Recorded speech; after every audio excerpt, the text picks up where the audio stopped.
¿Hablas español? Sprichst du Deutsch? Kan du norsk? If you used Babbel, you would. Babbel's conversation-based techniques teaches you useful words and phrases to get you speaking quickly about the things you actually talk about in the real world, with lessons handcrafted by over 200 language experts and voiced by real native speakers. Babbel is like having a private tutor in your pocket. Start speaking with Babbel today. Get up to 55% off your Babbel subscription right now at babbel.com/Spotify. Spelled BABBEL.com/Spotify. Rules and restrictions may apply. Comcast is committed to bringing access to the internet to all Americans, including rural communities across the country, like Sussex County, Delaware. We were being left behind. Everybody around us seemed to have internet, but we did not. High-speed internet is one of those good things that we needed to help us move our farming, our small businesses, our recreation forward. Learn more about how we're bringing our next generation network to more people across the country at comcastcorporation.com/investment in America.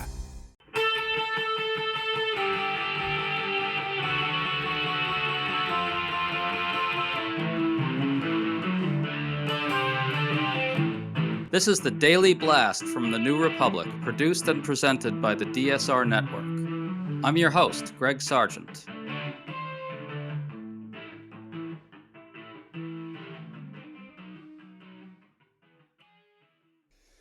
As of now, most indications are that President Trump is losing the political battle over the government shutdown that started last week. 3 national polls show Trump and the GOP taking substantially more blame for it than Democrats. The White House is attempting several lines of attack. One, that Democrats are shutting down the government to deliver health care to undocumented immigrants, which is a lie. And 2, if Democrats continue with this, the White House will use all its power to punish Democratic states and constituencies, which is depraved. At a media briefing, Press Secretary Caroline Leavitt lost her temper precisely because she was questioned about both of those. All of this goes completely counter to what our wisest pundits predicted. Why is it happening? We're puzzling through all of this today with Salon's Amanda Marcotte, who's always good at skewering MAGA. Amanda, great to have you on as always. Thanks for having me. So Trump posted video of his Office of Management and Budget Chief Russell Vought in the role of the Grim Reaper. This refers to Vought using the shutdown to inflict big spending cuts designed to hurt Democratic states and cuts to the workforces at agencies Democrats like. A reporter asked Caroline Leavitt about the Grim Reaper imagery. Here's her answer. The president likes to have a little fun every now and then, and I think both things can be true at the same time. The Democrats have given the administration this opportunity, and we don't like laying people off. Nobody takes joy in that around here, and if you think that, then I think that's very sad. You view the White House and our staff as wanting to put people out of work. Nobody wants to do that, but sometimes in government you have to make tough decisions. So Leavitt is very angry that anyone would dare question Trump's deep empathy with those hurt by his policies. Amanda, your reaction to that? I really think that this entire video just gets to a dilemma that on messaging that is really hurting the Republicans, and why I think it's a little baffling that the mainstream punditry seems to think that Republicans are winning, which is Republicans can't decide if shutting down the government is a good thing or not. Like, on one hand, they're supposed to be blaming Democrats, and they're supposed, the whole kind of theory of all this is that whoever takes the blame loses and they will fold. On the other hand, they just can't stop taking credit for shutting down the government. And like, I was listening to Sean Hannity clips at Media Matters, and the same thing, like Sean Hannity was just going on and on about how great government shutdowns are and how much he loves government shutdowns. And then you see this polling that shows that most voters blame Republicans for the shutdown. And you're like, well, they are taking credit, Right. Well, I think you actually saw this play out with this very exchange. There you have Leavitt rejecting the idea that they'd be enjoying these layoffs and they'd be enjoying what's happening. But Trump is joking about it, and he's putting up this Grim Reaper imagery. Yeah, part of the problem is that Trump and J.D. Vance and all these people, all their instincts are only to do like a base-only play, right? They want to only speak to the MAGA base. They want to revel in racism. They want to crap on federal workers. They want to stoke all these resentments. That's their happy place. but they also can't succeed politically without getting, another 10 to 15% of Americans to back their agenda who are more fools as opposed to fully on board. I call them the price of eggs voters, the people that bought Trump's shtick that, oh yeah, he may be crass, he may even be a little racist, but he's a businessman who will get things done. And they need those people to think that Trump is working for them. And they can't get there because all they're doing is signaling that he cannot wait to screw them over. Yeah, those are not voters that are going to like the Grim Reaper video very much. Yeah, no, my partner was making a really funny joke the other day. He was like, about how Trump keeps calling all these federal agencies Democrat agencies. And he was like, I think that they should lean into spreading the Democrat Veterans Affairs, Democrat Medicaid, the Democrat Yellowstone Park. I like the sound of that. I think it's great. Well, let's listen to another exchange with Levitt. Trump and Republicans have been falsely claiming that Democrats are shutting down the government to provide free health care to undocumented immigrants. A reporter quite properly pointed out to Levitt that this is bullshit. Listen to this. At the top of the briefing, you made a statement about that the Democrats are interested in giving health care to illegal immigrants. Yes, they are. U.S. law already prohibits that. It's a 1996 law saying that they cannot give unauthorized immigrants any federally subsidized health care coverage through Medicaid, the Affordable Care Act, or the Children's Health Insurance Program. There seems to be a disconnect in the messaging. Are you denying that Medicaid money has never gone to illegal aliens in the United States of America? I'm not denying anything. I'm asking you if you can explain the disconnect in the messaging. I most certainly can. So after snapping at that reporter, Levitt didn't actually go on to explain why she was wrong because the reporter was right. And Levitt seemed to botch the Medicaid formulation there a bit. But what's noteworthy to me is that in both cases, what really got Levitt angry is that reporters were accurately pointing out the enormous flaws in White House messaging, really puncturing holes in it. What's your take on that, Amanda? So I wrote about this at Salon. On the very surface level thing they're doing with this immigration thing is just a standard big lie. They're claiming falsely that Democrats are taking a stand because they want Medicaid to go to undocumented immigrants. That's a lie, flat out. Medicaid does not go to undocumented immigrants. They don't get it.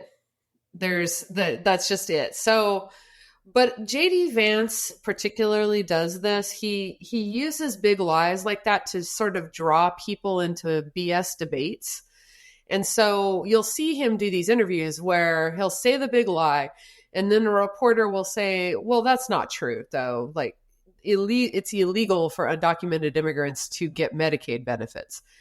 And then he'll say, well, what I mean is that maybe one immigrant once got the Medicaid and and like the whole point is to draw you into this discussion about whether or not any immigrant should ever get health care at all. And it's about deflecting the fact that they're saying no one.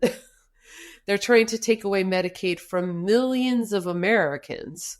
They're trying to raise healthcare costs for millions of Americans. And I think kind of one of the things they're trying to do here is posit this hypothetical one day an undocumented person slipped through the cracks and got into ER and got their bill paid. And aren't you outraged?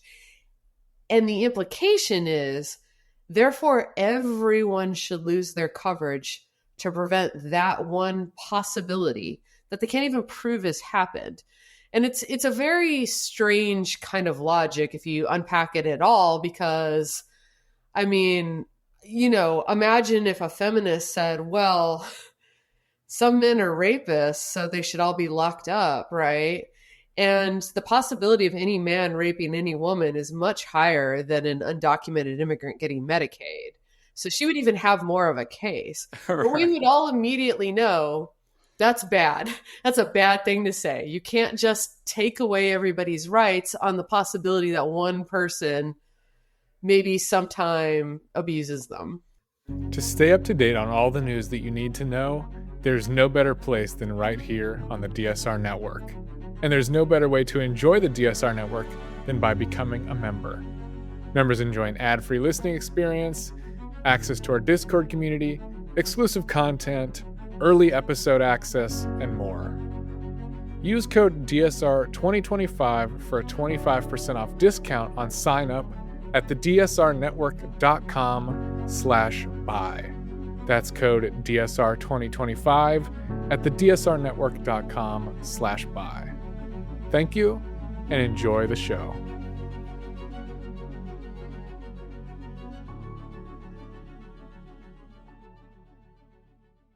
Well, I think we should talk about what the Democrats' budget proposal actually is.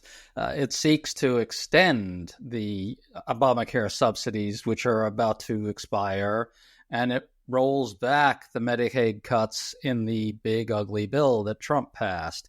Now, I think J.D. Vance's role in this is worth dwelling on for a second.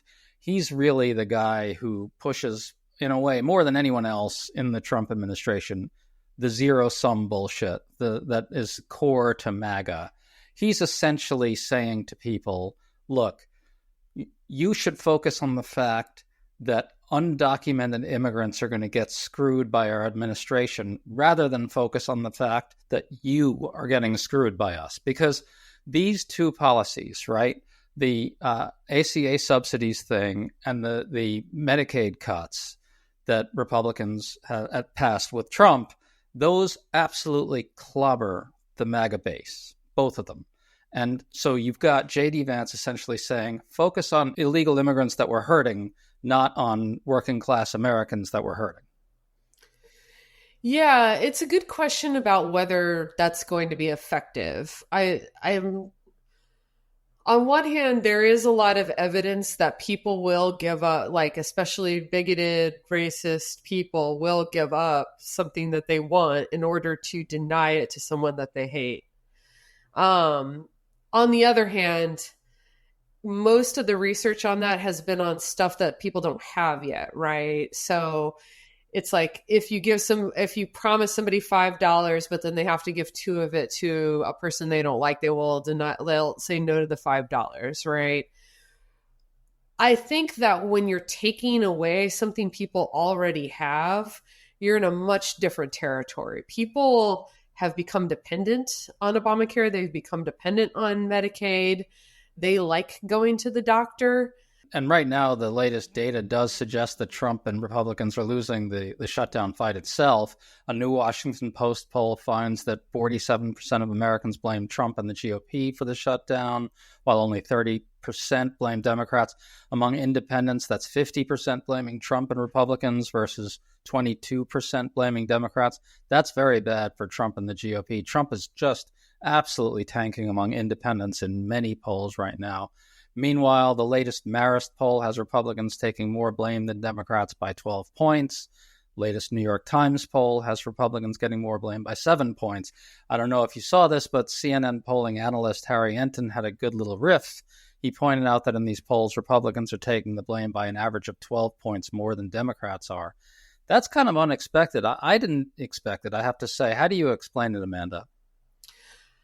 Well, Republicans' brand has always been anti-government, and they've been responsible for basically every shutdown ever. So I think people are trained to believe that it's Republicans' fault when the government shuts down. Like, I don't think that it was always kind of odd to think that you were going to get people to really completely rethink how they think of Democrats, and that we're going to see them view Democrats as people who want to shut down the government, that want federal employees furloughed, things like that. So, no, I mean, just on the very baseline branding issue, Republicans stepped into a big trap on this. Yeah, it sure looks that way. I want to return to something that you said earlier, because it gets at something really interesting. I think there's a big conflict in the White House position. On the one hand, everything Russell Vought is doing right now, the threats to directly target Democrats, the threats to cut the federal workforce, etc., those things just are about delivering a sadistic thrill to the MAGA base. MAGA loves the idea of pain being inflicted on Democratic constituencies. Trump knows that. That's why he's putting out videos of Vought as the Grim Reaper, right? But on the other hand, some in the White House know that it's not good to be seen enjoying layoffs and enjoying pain for lots of people. So you've got Caroline Leavitt pretending to show empathy to laid off workers. But the core problem is what thrills MAGA turns off the middle. It's just a fundamental conflict, and I think they know it. What do you think? I agree. I think it's so important for liberals to remember that there are like two buckets of Trump voters. There are the hardcore Trump loyalists. And yes, that's most Trump voters. But he doesn't get over the hill without that like 10% of people, the price of eggs voters. They'll often tell pollsters or focus group, or like in focus groups, they'll say they don't like Trump. They'll say he's gross, he's racist, he's a pig. But they have bought into this lie that he is a competent businessman.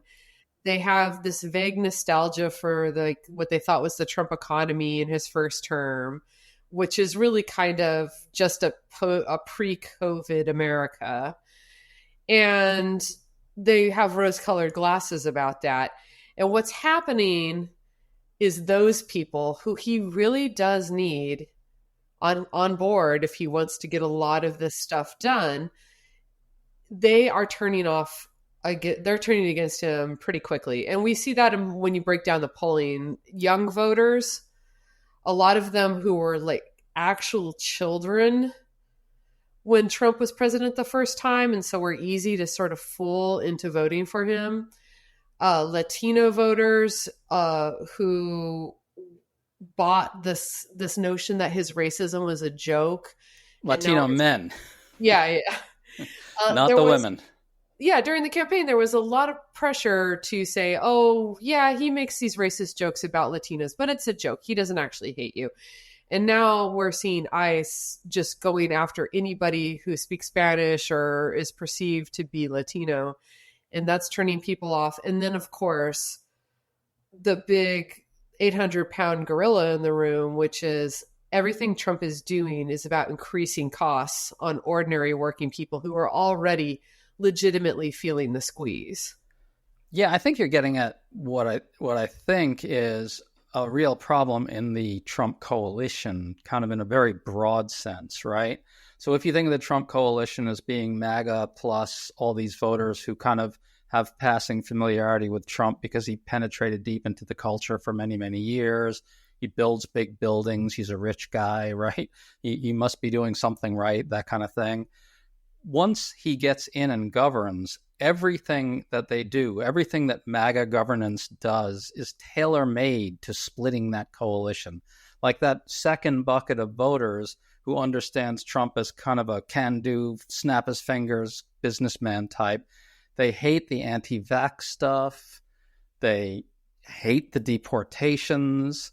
They hate the tariffs because they're getting screwed by them, and they're not ideologues about globalization or anything like that. And then same with the healthcare stuff. So you see what I'm saying? The MAGA coalition is almost guaranteed to fracture once these lunatics actually start governing, I think. I feel like we've seen this movie before. The first Trump term, he got elected because in 2016, because all these people just thought he was a guy from The Apprentice. They thought he was like this great businessman. They were willing to overlook the racism and the sexual predation because they thought he would be doing great things for the economy. And then what is the very first thing he tries to do in office? Take away people's health care. And he didn't even succeed at that because of John McCain. Yet in 2018, he lost in the midterms much bigger. The Republicans lost much bigger than they were expected to in 2018. And all the data shows that it was because of the attack on healthcare in particular. I mean, it was also that Trump sort of showed who he was and people learned more about him. But I do think that the threat to healthcare, people took it very seriously. And now Trump 2, like all sequels, is the same story, but bigger, louder, and with more explosions. Layer on all the fascism as well. He's getting much more of what he wants with the mass deportations. He's got tens of billions of extra dollars to play with to terrorize immigrant communities and unleash law enforcement in cities and so forth.